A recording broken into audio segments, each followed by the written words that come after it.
আসসালামু আলাইকুম, সবাইকে স্বাগত জানাচ্ছি আমার দেশ মিড ডে নিউজে। সঙ্গে আছি আমি মাহবুবুর রহমান ইমন। শুরুতেই সংবাদ শিরোনাম। চূড়ান্ত শান্তি আলোচনায় বসছে তেহরান ওয়াশিংটন। মার্কিন ইসরায়েলি প্রত্যাশা বুমেরাং, প্রাপ্তিতে ইরানের পাল্লা ভারীর ইঙ্গিত। 6 সপ্তাহ পর খার্ক দ্বীপ থেকে আবার তেল রপ্তানি শুরু করলো ইরান। সাবেক ডিজিএফআই প্রধান মাসুদউদ্দিন 4 দিনের রিমান্ডে। ভঙ্গুর অর্থনৈতিক পরিস্থিতি থেকে বের হতে 2 বছর লাগবে বললেন অর্থমন্ত্রী। শুনছিলেন সংবাদ শিরোনাম, এবার বিস্তারিত। 4 মাস আগে যে সংঘাতের শুরু হয়েছিল ইরানকে নতজানু করার লক্ষ্য নিয়ে, আজ সেই সংঘাতের সমাপ্তি ঘটছে সম্পূর্ণ ভিন্ন এক বাস্তবতায়। পাকিস্তানের মধ্যস্থতায় সুইজারল্যান্ডের শান্তি আলোচনায় বসতে যাচ্ছে ইরান ও যুক্তরাষ্ট্র। এর আগেই দুই দেশের প্রেসিডেন্ট ভার্চুয়ালি একটি খসড়া সমঝোতা স্মারকে স্বাক্ষর করেছেন। মধ্যপ্রাচ্যের সাম্প্রতিক ইতিহাসে এটিকে অনেকেই একটি বড় কূটনৈতিক মোড় হিসেবে দেখছেন। যুদ্ধের শুরুতে যুক্তরাষ্ট্র ও তার মিত্ররা বিশ্বাস করেছিল ব্যাপক সামরিক চাপ, অর্থনৈতিক অবরোধ এবং আন্তর্জাতিক বিচ্ছিন্নতার মাধ্যমে ইরানকে দুর্বল করে ফেলা সম্ভব হবে। ইরানের পারমাণবিক কর্মসূচি, ক্ষেপণাস্ত্র সক্ষমতা এবং আঞ্চলিক প্রভাব কমিয়ে আনার লক্ষ্যেই পরিচালিত হয়েছিল ধারাবাহিক চাপ। কিন্তু কয়েক মাস পর দেখা যাচ্ছে ইসলামী প্রজাতন্ত্রের সরকার টিকে আছে, রাষ্ট্রীয় কাঠামো বহাল আছে এবং সবচেয়ে গুরুত্বপূর্ণ বিষয় হলো শেষ পর্যন্ত আলোচনার টেবিলে ইরানকেই প্রয়োজন হয়েছে। আজকের সুইজারল্যান্ড বৈঠক সেই বাস্তবতারই প্রতিফলন। যুদ্ধের পরিণতিতে যুক্তরাষ্ট্র সরাসরি তেহরানের সঙ্গে সমঝোতার পথে হাঁটছে। আলোচনার এজেন্ডায় রয়েছে যুদ্ধবিরতি স্থায়ী করা, নিষেধাজ্ঞা শিথিল করা, ইরানের জব্দকৃত সম্পদের একটি অংশ মুক্ত করা এবং ভবিষ্যৎ নিরাপত্তা কাঠামো নিয়ে সমঝোতা। সবচেয়ে তাৎপর্যপূর্ণ বিষয় হলো এই পুরো শান্তি প্রক্রিয়ায় ইসরায়েল কার্যত অনুপস্থিত। যে রাষ্ট্রটি শুরু থেকে ইরানের বিরুদ্ধে সবচেয়ে কঠোর অবস্থানের পক্ষে ছিল, সেই ইসরায়েল কিংবা প্রধানমন্ত্রী নেতানিয়াহুর কোনো প্রত্যক্ষ ভূমিকা নেই আলোচনার কেন্দ্রে। সিদ্ধান্ত নিচ্ছে ওয়াশিংটন ও তেহরান, মধ্যস্থতা করছে পাকিস্তান। ফলে অনেক বিশ্লেষকের মতে যুদ্ধের ময়দানে যতটা উচ্চকণ্ঠ ছিল তেল আবিব, শান্তির টেবিলে তার উপস্থিতি ততটাই ক্ষীণ। এই পরিস্থিতিকে অনেকে বুমেরাং যুদ্ধ বলছেন, কারণ ইরানকে দুর্বল করার জন্য যে কৌশল গ্রহণ করা হয়েছিল তারই কিছু অংশ শেষ পর্যন্ত উল্টো ফল বয়ে এনেছে। যে সম্পদ আটকে রাখা হয়েছিল ইরানকে চাপে রাখতে, এখন সেই সম্পদ মুক্ত করার আলোচনা চলছে। যে রাষ্ট্রকে আন্তর্জাতিকভাবে বিচ্ছিন্ন করার চেষ্টা করা হয়েছিল, সেই রাষ্ট্রই আজ বৈশ্বিক কূটনীতির অন্যতম কেন্দ্রবিন্দু। অবশ্য এটিকে সামরিক বিজয় বলা যাবে না, তবে কূটনৈতিক ও রাজনৈতিক দৃষ্টিকোণ থেকে ইরান যে গুরুত্বপূর্ণ অবস্থান অর্জন করেছে তা অস্বীকার করার সুযোগ নেই। কারণ যুদ্ধ শেষে কোনো রাষ্ট্রের প্রকৃত শক্তির পরিমাপ হয় তার টিকে থাকার ক্ষমতা, দর কষাকষির সামর্থ্য এবং আলোচনার টেবিলে তার অবস্থান দিয়ে।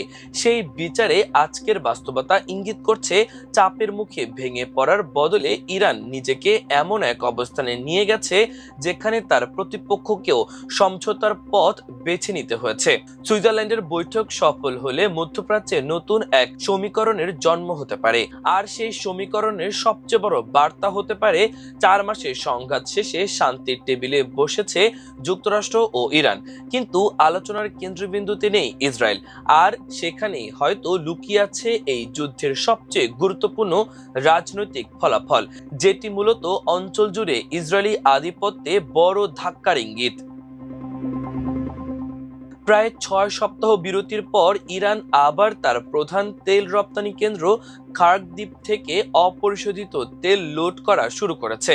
যুক্তরাষ্ট্রের নৌবাহিনীর একটি নৌ অবরোধ প্রত্যাহারের পর এই কার্যক্রম আবার শুরু হয়। তথ্য অনুযায়ী বর্তমানে 3টি বড় তেলবাহী জাহাজ সি আইল্যান্ড টার্মিনালে নোঙ্গর করেছে।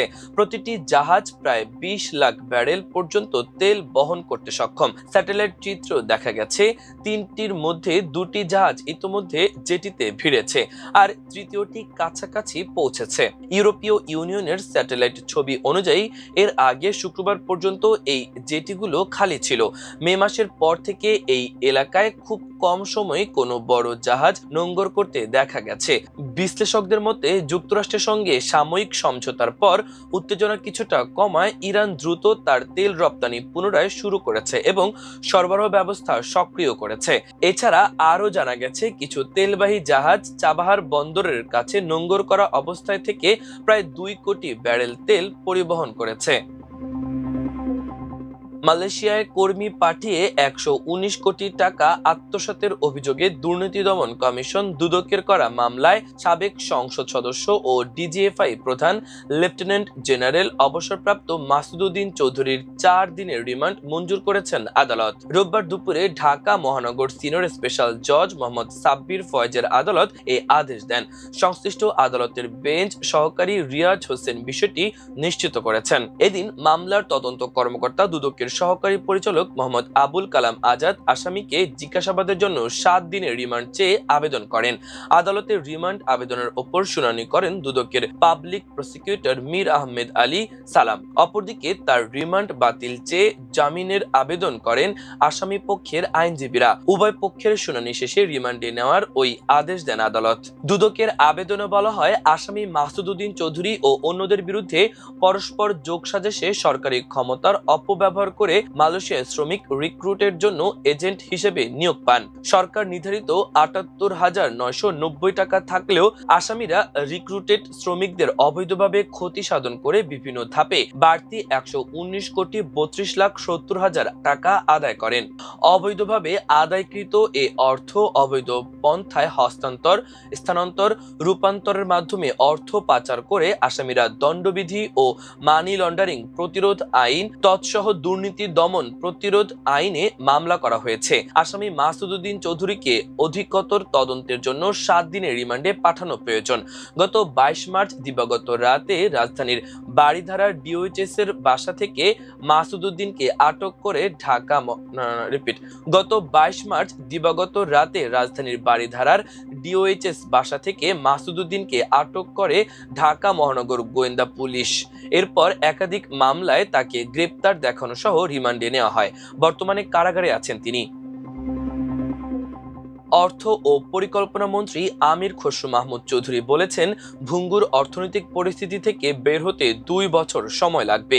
ঋণ নেওয়ার প্রবণতা থেকে বের হতে চায় সরকার। বিকল্প অর্থ নিয়ে ভাবা হচ্ছে। রোববার দুপুরে সাংবাদিকদের তিনি এসব কথা বলেন। তিনি বলেন, বাজেট নিখুঁত করতে বিভিন্ন দিক পর্যালোচনা করছে সরকার। অল্প টাকা দিয়ে হলেও ট্যাক্স নেটের আওতায় আসতে হবে দেশের মানুষকে, তবে এতে ভয়ের কোনো কারণ নেই। অর্থমন্ত্রী বলেন, ফ্যাসিস্ট ও আগের সরকারের ঋণের বোঝা নিয়ে কাজ করছি, তাই 2026-27 অর্থ বছরের বাজেট পারফেক্ট নয়। তারপরও আমরা যাচাই বাছাই করে দেখছি অর্থনৈতিক সংকট সমাধানের জন্য 2 বছর প্রয়োজন। আমির খসরু মাহমুদ চৌধুরী বলেন, বিগত সরকার 1300 প্রজেক্ট নিজেদের স্বার্থে তৈরি করেছিল, যার অনেকটাই আমরা বাতিল করেছি। অনেক প্রকল্প 60 থেকে 80% হওয়া, যা কোনো কাজে আসছে না। মন্ত্রী বলেন, লোকাল ব্যাংক থেকে অর্থ নিয়ে 11 থেকে 13% সুদে প্রাইভেট সেক্টর টিকতে পারে না। সেখানে সরকারের জন্য তা কষ্টদায়ক। তবে সরকার এই খাত থেকে অর্থ নেওয়া থেকে বের হয়ে আসবে। প্রিয় দর্শক, আমাদের আজকের মিড ডে নিউজের আয়োজন এ পর্যন্তই। সবাই ভালো থাকুন, সুস্থ থাকুন, আমার দেশের সঙ্গেই থাকুন। এতক্ষণ সঙ্গে থাকার জন্য অসংখ্য ধন্যবাদ। আল্লাহ হাফেজ।